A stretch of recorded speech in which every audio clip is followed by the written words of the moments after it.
d'une part, la question même de la conservation respectueuse. La phrase en elle-même suscite à la fois débat, inquiétude, préoccupation, et derrière donc, la phrase conservation respectueuse, probablement, il y a des questionnements et des interrogations. Ce qui veut dire que objet, idée, deux points, conservation respectueuse, chacun peut y trouver ou ne pas y trouver sa réponse. Et on a voulu retenir 5 grands points. La question de l'objet, la question de l'approche anthropologique, le musée étant considéré comme avant tout anthropologique et photographique, la question de la transmission, la question du partenariat et enfin, pour finir, la question de la reconnaissance. On va donc partager la synthèse avec Charles. La première chose, c'est qu'il y a une volonté très forte de collaboration, de concertation qui s'est exprimée au travers de cet atelier. Cette volonté de conservation se passe d'une documentation commune. Au Suriname, c'est le souhait de voir un musée communautaire, comme par exemple le village de Gaïdi est exprimé. Ik dacht, we hebben dus weer een hele grote staan. En samenwerken natuurlijk om de verschillende voorbeelden te komen, dat te bewaren en te behouden. Au Brésil, la communauté de la région de Japon, à travers le musée Kouaki, a voulu approprier toutes les connaissances techniques à partir donc, des expériences exprimées dans une volonté sur la question de la conservation. C'est-à-dire qu'il y a une volonté de tout le monde de conserver. La deuxième réflexion qui est présentée, qui porte la question de la conservation. Dans notre atelier, il y a 2 idées qui ont émergé, c'est-à-dire la conservation n'est pas uniquement le ressort des musées. Il y a une deuxième conservation qui concerne donc, chacun de nous, la conservation individuelle, et une conservation qui revient, semble-t-il, selon toujours l'atelier, de la responsabilité des collectivités. Donc, à travers donc, les 4 expériences qui ont été exposées, on s'est rendu compte que chacun des pays, linguistiquement parlant, n'avait pas la même définition de la conservation.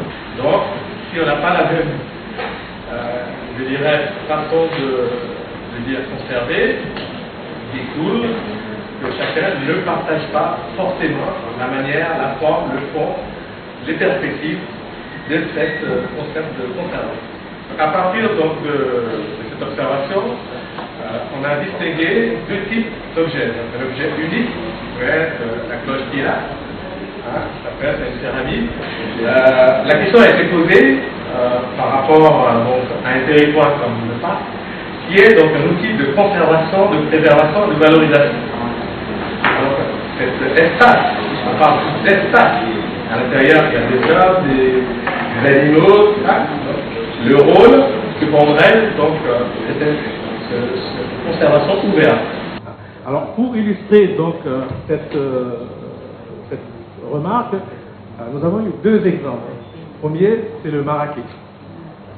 On nous a expliqué qu'il y a une démarche qui est faite en cours par la communauté Wayana, autour donc de faire en sorte que ça soit inscrit sur la liste du patrimoine de l'UNESCO.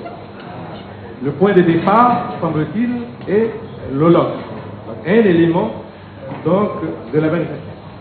Alors, la discussion a porté pour dire que l'holoc c'est un vin, mais autour de ça, pour que cet objet soit vivant, soit conservé, il y a tout un ensemble. Il y a d'abord le Tukichipan, après il y a les habits, après il y a tout un ensemble de choses qui interviennent. Donc, l'objet en lui-même n'est pas unique. Deuxième exemple, comme on va citer, c'est nos amis brésiliens, nous ont évoqué la question du toulé. Le toulé, c'est un instrument de musique, de danse, et qui est présent et qui est transmis Donc je sais pas tous les... En tout cas, c'est l'exemple qui a été cité et il considère effectivement que ça ne peut pas faire partie d'objets uniques, mais d'objets ouverts, si jamais ça fait l'objet de conservation. Alors, qui expliquerait, donc selon toujours le... Vous voyez que il se poserait pour les uns et les autres le choix de l'objet qu'on veut faire, et donc la question de la légitimité, de la crédibilité et de la représentativité de celui qui propose la conservation. Donc l'ensemble des observations nous a amené donc à une deuxième observation, c'est celui des menaces. Alors, est-ce que la conservation se conjugue-t-elle toujours avec une menace? C'est la question qui a été posée, à savoir qu'il peut y avoir plusieurs menaces associées. Sur cette question, il peut y avoir donc effectivement des menaces politiques, physiques, Politieke dreigingen, menselijke dreigingen, de menaces de transmission, dreigingen met betrekking tot overdracht. et que cette menace peut aboutir donc, à un deuxième questionnement qui est l'affrontement des logiques.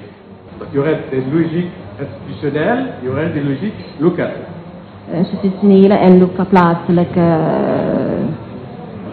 Alors, le groupe s'est posé la question, à partir de ce moment, s'il y a menace, à travers la question de la conservation, ne va-t-on pas vers une atteinte des libertés des communautés, des hommes de et des groepen. sociétés? Alors, pour illustrer donc, ce questionnement, on nous a donné l'exemple de la réglementation de la chasse. Par exemple, dans la communauté Bushinege, pour les cérémonies traditionnelles pour les singes, ça c'est Kwata. Hein. Chez les Wayana, il faut des plumes, ça. Donc, est-ce que c'est... Om wat hij net gezegd heeft te illustreren, heeft het gaat dus over de voeding van de verschillende dieren, zoals bijvoorbeeld de kwata en noem maar op. Donc enfin, le groupe se posait deux questions qui est donc la est-ce que la conservation est un passage obligé pour être légitime, crédible dans un monde globalisé? Enfin, le groupe se posait la question suivante, si la conservation n'est pas critique et surtout renouvelée, ne conduit-elle pas à la négation de l'autre? Voilà un petit peu, et de ces éléments de discussion, on a naturé des actes de travail. Hein, donc je demandais à Lucia de...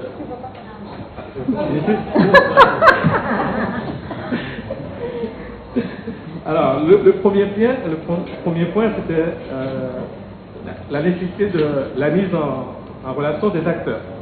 Il est apparu que la rencontre d'aujourd'hui allait dans ce sens et qu'il fallait donc renforcer. Donc poursuivre donc, cette dynamique de réseau. Dit netwerk voortzetten. Donc le faire vivre par différents événements. Het doen voortleven door verschillende evenementen. Et en même temps, par rapport aux demandes des uns et des autres, il y avait un souci d'accompagnement sur certains projets qui existent, qui sont en cours de réflexion. Donc appuyer donc, le partage d'expériences positif dans la démarche d'expérimentation qui est en cours. De verschillende ervaringen delen. Favoriser aussi donc l'accès aux fonds patrimoniaux conservés, documentation, organisation et gestion, choix des objets. Aller jusqu'au bout de la démarche de conservation, notamment dans une situation de proximité, en sachant que chaque pays a une législation, a un mode de fonctionnement qui n'est pas similaire pour tout le monde. Voilà, donc quelque peu ce que nous on a retenu dans les discussions qu'on a eues sur la conservation respectueuse. Même si ça semblait apparaître à un moment donné de ta restitution, Félix, je suis absolument stupéfait et étonné qu'il n'y ait eu aucune remise en question catégorique, franche, historique du musée. Avec toutes les dernières dérives qu'on a connues sur l'instance muséographique, telles que les auteurs, les chercheurs la dégagent quand même, surtout sur ce qui concerne ce qu'on appelle donc encore et toujours le musée ethnographique. Et même si, bon, Donc il y a une actualité quand même avec tout ce qui se passe autour du Quai Branly, il faut citer, et d'autres institutions. Donc est-ce que la collecte, qu'est-ce que c'est que collecter dans des villages bien vivants, dans des situations, dans des groupes, dans des cultures qui vivent? Moi, si demain on passe chez moi et qu'on collecte mes casseroles, je suis désolé, mais ma femme, elle va pas ça va mal se passer. Et conserver, est-ce que c'est un acte aussi innocent que ça? Quand on sait que constituer une collection et l'exposer, c'est créer un marché de l'art, le faire monter. Alors, ça c'est la remise en question directe du musée. Personne, et pourtant il paraît que dans votre groupe il n'y avait pas de muséographe et institutionnel, c'était le moment. Si, pardon, Lucia, tu l'étais peut-être. Donc, je ne comprends pas. Pour des questions d'organisation, de méthode, mais surtout aussi pour des raisons de respect vis-à-vis de nos invités, puisqu'il y avait donc le Suriname, le Brésil, il y en a, il était nullement question, et c'est donc le préalable que j'ai imposé, qu'on ne fasse pas de politique à l'intérieur du donc, chaque chose en son temps, il y avait un thème qui nous a été imposé, on a essayé donc de débattre, mais ça ne nous a pas empêché, donc, à table, après à table, tout à l'heure encore, d'évoquer un certain nombre de problèmes qui sont propres à nous. Ce que je pourrais dire, c'est qu'au Brésil, les Amérindiens au Brésil, ils ont découvert que l'institution muséale pourrait être une arène politique qui pourrait leur servir. Donc les Indiens au Brésil, non seulement ceux de l'Oyapo qui sont engagés autour du musée Coari, mais d'autres aussi. Il y a les Ticuna sur le haut Amazon, il y en a les Kwikures dans le parc du Xingu, il y a même les Oyana au village de Chouchoumeneux dans le Paro de l'Est. Ils sont engagés dans la création des musées, ils veulent s'en approprier de cette idée. Je suis tout à fait d'accord avec toi qu'il faut discuter, ça ne s'arrête pas. Le musée, c'est un lieu de discussion, mais le musée aussi peut changer. Hein? Et c'est sur ce changement des musées, des lieux muséals, qu'on a commencé à travailler, comme à peu près Félix a dit. C'est dans cette autre espèce de musée, le mot reste musée, mais pas l'institution muséale telle qu'elle.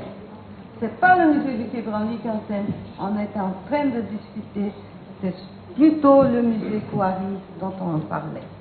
Monsieur Guimet de l'association Météorologie de Saint-Jean. Donc la conservation des objets, mais aussi des traditions, si j'ai bien compris,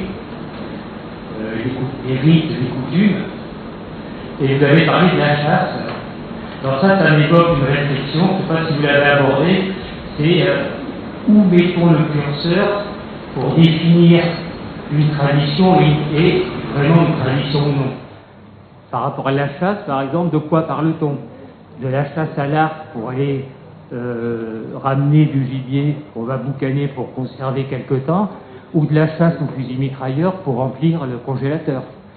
Je pense qu'il faut faire attention sur certains aspects des rites ou des coutumes qu'on veut conserver, qu'on ne cache pas autre chose derrière.